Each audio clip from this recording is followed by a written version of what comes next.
And I know we are running late, but we still have one before us, which is House Resolution 10. We're running a half hour late. I hope that we can get through this fairly quickly. At the moment, I don't have any pink cards for HR10. But this is a House resolution recognizing the fundamental right to have clean air, clean water, and a healthy environment. So I believe the sponsor of that bill is Representative Germana.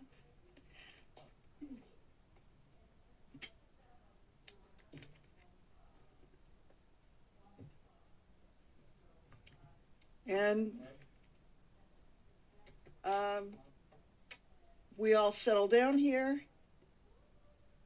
Please proceed. Thank you so much. Thank you, Madam Chair, and I promise this will be quick. For the record, my name is Nick Germana. I represent Cheshire 15, Hinsdale, Chesterfield, Keene, wards 1 and 3 through 5, Surrey, Walpole, and Westmoreland.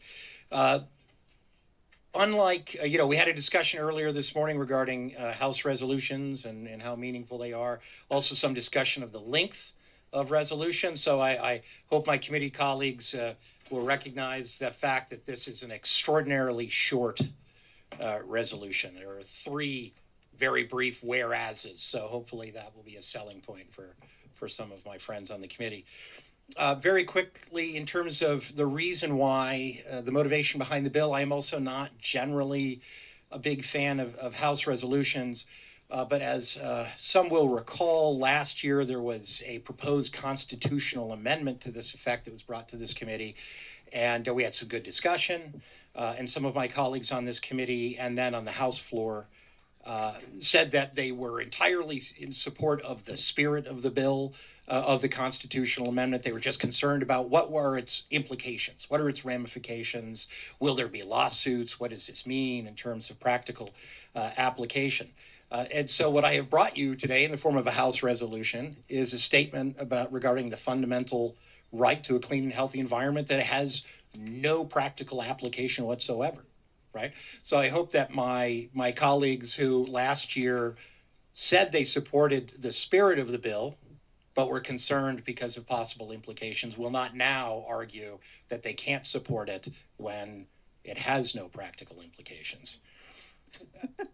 The logic of the bill is that the right to a clean and healthy environment is a fundamental right, and I would argue the most fundamental right. We articulate in our United States Constitution and in our state constitution a series of fundamental rights: freedom of speech, freedom of religion, the right to bear arms, etc. But my argument is that the right to a clean and healthy environment is actually the fundamental right. Our ability to enjoy our other rights, our ability to exercise our other rights is really grounded in the notion that we have a clean and healthy and safe place to do those things. So in that sense, as you can see in the short whereas section of the bill, this bill contends that our ability to enjoy our other already recognized fundamental rights is contingent upon our ability to enjoy this one. And I just want to close by saying that fundamental rights have to be declared, even if it's in a document like this that doesn't doesn't have any legal impact. And they have to be declared. This one has to be declared because we decided we're not going in the direction of a constitutional amendment. But we should at least be able to do this in the form of a resolution. We should at least be able to say officially that we recognize this as a fundamental right. It is literally the least we can do. And that is all I have in terms of my introduction. I'm happy to answer any questions. Representative Wheeler. Thank you, Madam Chair, and thank you, Representative Germana, for bringing this forward. And apologies if I've grimaced at anyone. I have contacts that are getting real dry. I shouldn't have warned them when reading today. If I grimace at you, it's not because it's just because I'm trying to see you.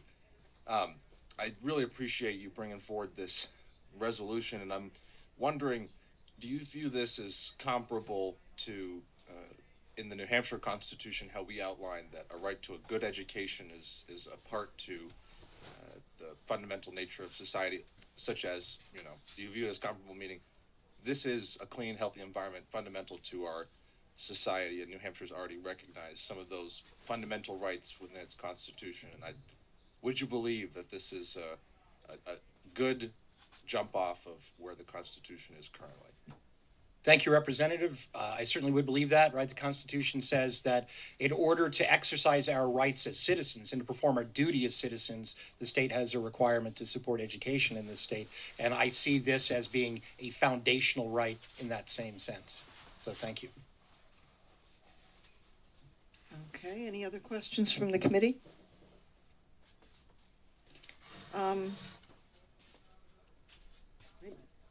No questions? No? Told you it'd be quick.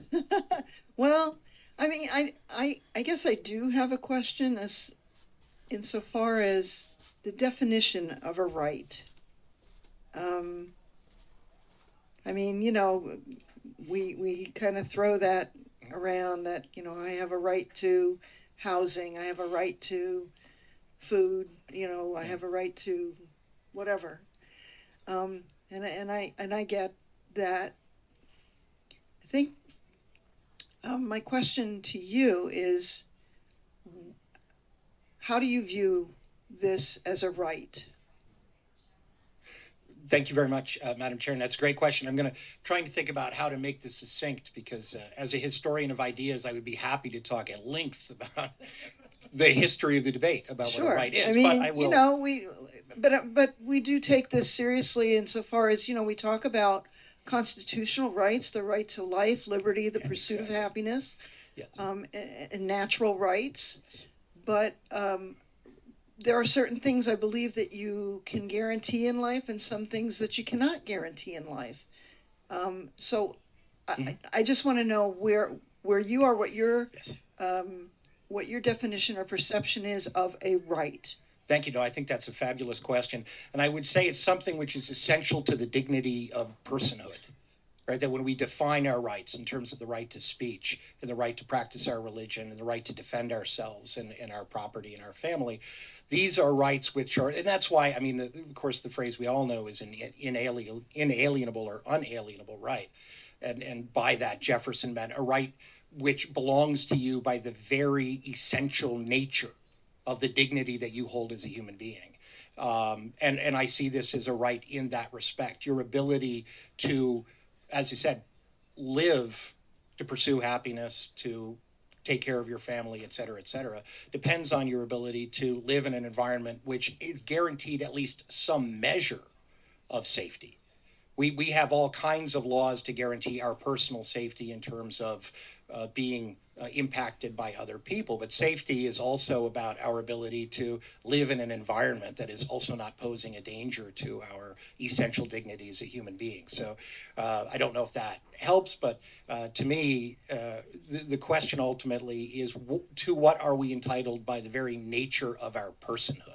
And if these other rights that we speak of, religion and the right to bear arms and the freedom of speech are essential, which I believe they are, I believe this is just as essential to our ability to recognize the fundamental dignity of each of our personhoods. Okay, Representative King. Thank you, Madam Chair. Thank you for taking questions. Are you familiar with the differences in definitions of positive and negative rights and the differences between the two? And if so, do you view the rights delineated in this House resolution as positive or negative rights? Thank you. That's a great question. So it's like, do you have the freedom to, or do you have the freedom from, right, is the essence of a positive right is the right to do something. A negative right is the right not to be infringed by something, right? And the right has to actually, when you think about the freedom of religion, it contains both, right? You have the right to practice your religion, but you also have the freedom from infringement upon that right, right? So it is, in a sense, both a positive and a negative right. And the essence of a right in our system of liberal Western democracy, is that my rights end at the bridge of your nose, right? So my positive right goes to the point where it infringes upon the right of another individual, right? So in this case, I think that it is both, it is fundamentally a negative right in the sense that it is a sense of safety. in the same way that your right to defend yourself is a sense of safety. The question, I think, where we got into with the constitutional amendment, this is all getting into the weeds, but when we're talking about the constitutional amendment, I think the question was, well, what would it mean if you asserted this as a positive right? Right? What are you entitled to? What legal actions are you entitled to pursue? That would be the question of if this were applied as a positive right. But the negative right, I think here, that is a defense from infringement of your personal freedoms. I would compare here to our freedom to defend ourselves. Thank you very much. I appreciate that answer. Representative Comtois. Thank you, Madam Chair, and thank you, Representative. So my question is what does clean and healthy mean? Who defines that, and who determines that? I think that's an excellent question, and that is a reason why people voted against this as a constitutional amendment. I'm not sure that we need to split those hairs when we're talking about a House resolution. And I don't mean that to be flippant. I literally just mean offering it as a House resolution as opposed to, say, a bill or a constitutional amendment, I don't think requires us to get into that granular level of detail to define what clean is, because it doesn't have to be applied. Representative Howard. Couldn't we just let everybody sort of run with their own idea of clean and pure and healthy environment, right? We might all have a different idea, but we can all believe in that. Yes, and I would say we have been arguing for almost 250 years about what the right to bear arms is, right? So there isn't one answer to that question. The freedom of speech, we have all kinds of limitations on the freedom of speech. Freedom of religion is up for debate in terms of positive and negative rights, right? So I would say any of our fundamental rights, and Representative Comtois, I literally didn't mean to be dismissive of your question. It's a question that is true of all of our fundamental rights. How do you define them? Where do you draw the lines? Absolutely. So I think that there is enough common agreement on what this means that for a House resolution, a statement by the House, if we were looking at a bill or constitutional amendment, right, then we would be asking a separate set of questions, I think. Representative Gruber. Thank you, Madam Chair. Thank you for drafting this too. It seems to me that these words can never be fully defined, particularly in this case. It doesn't matter, to that degree. But it does recognize our social values, that we actually value clean air, clean, water, healthy environment, and that we're making a statement that we value this and that it's valuable for everybody. So, and since it doesn't have the force of law, at least we're making a value judgment, which is, I think, important. Thank you. Yes, thank you. I'm glad you did a very nice job of getting right to the point. This is a value statement in the end. And I'd also say in terms of this question of how do we define it, I have a granddaughter who's now about 5 months old, the newest member of our family. And if you think about your loved ones, your children, your grandchildren, you know what it means to want a clean and healthy environment for them, right? And again, do we need to define that? No, because of the nature of a resolution. It's a value statement, and I think in the end, we have a lot more consensus about what it means than we would disagreement.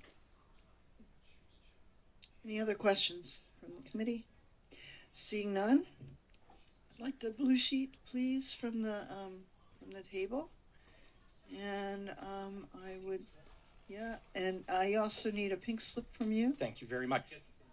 Online in the online portal, we have 189 people supporting HR10, 3 in opposition. And on the blue sheet, we have 7 people who signed in support of HR10. And with that, I'm going to end the public hearing on HR10. And that ends our public hearings and our work for today.